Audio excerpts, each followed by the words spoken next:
I'll tell you what, there just has to be a turning of the generations. The only problem is that, each successive generation learns all the bad crap garbage from their parents and grandparents.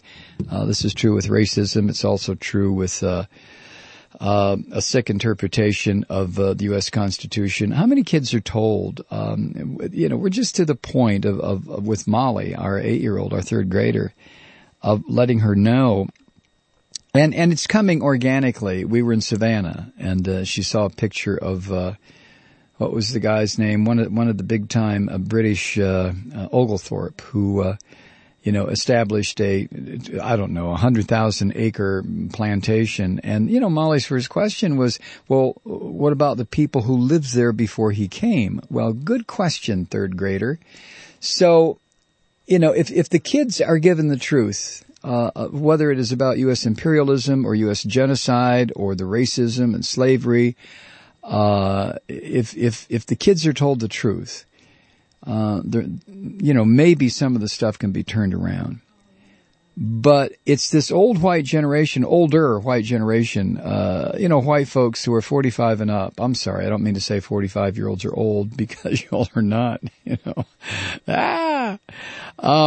But white people, all right, 50. White people 50 and up who have been so, washed in lies and deceptions, me too. I mean, I'm beyond that generation.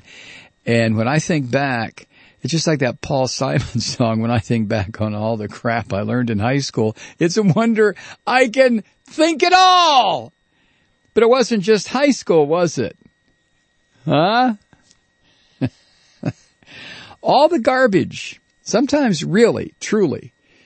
Usually on a Saturday afternoon, I'll sit on the back porch with a very large glass of Jack Black and some ice cubes tinkling around inside of that, and look at the hill, the woods behind our house, especially this time of year when everything is just going all colorful. It's just almost, it's like Maine. It's just gorgeous when the leaves turn in North Georgia. Don't ever kid yourself. Here in the South, we have, at least this part of the South, we have fall colors that are just stunning. But I'll sit back there with a big glass of Jack Black, feet up on the coffee table. Kathy and Molly are gone someplace important. And, I have that afternoon thing where nothing. Don't have to do anything. Don't have to go anywhere. Don't have to do any research for the program. Don't have to read anything. Don't even have to open the New York Times. Nothing. Just sit on the back porch.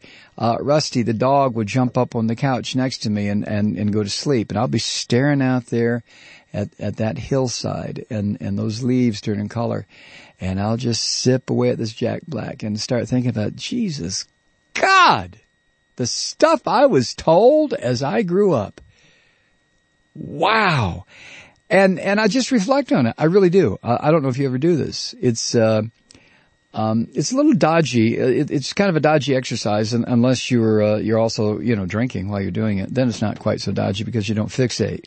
If you're kind of drinking and get a little loaded, I don't recommend anybody get loaded. I'm just talking about me. But if I'm sitting there and, sipping the Jack of the Black and things are starting to loosen up a little bit and slide sideways, you don't really hold on to any negative thought very long. Unless you're drunk. If you're drunk, you son of a bitch, I'll eat the guns and kill you. I'm not talking about that.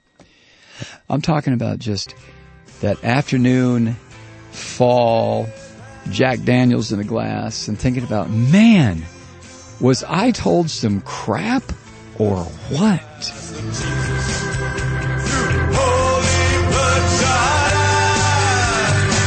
Should we take a cab home, Jesus? Shit, man, we can hoof it from here. I know you can walk on the water, but can you walk on this much beer? Let me ask you, are you drinking with me, Jesus?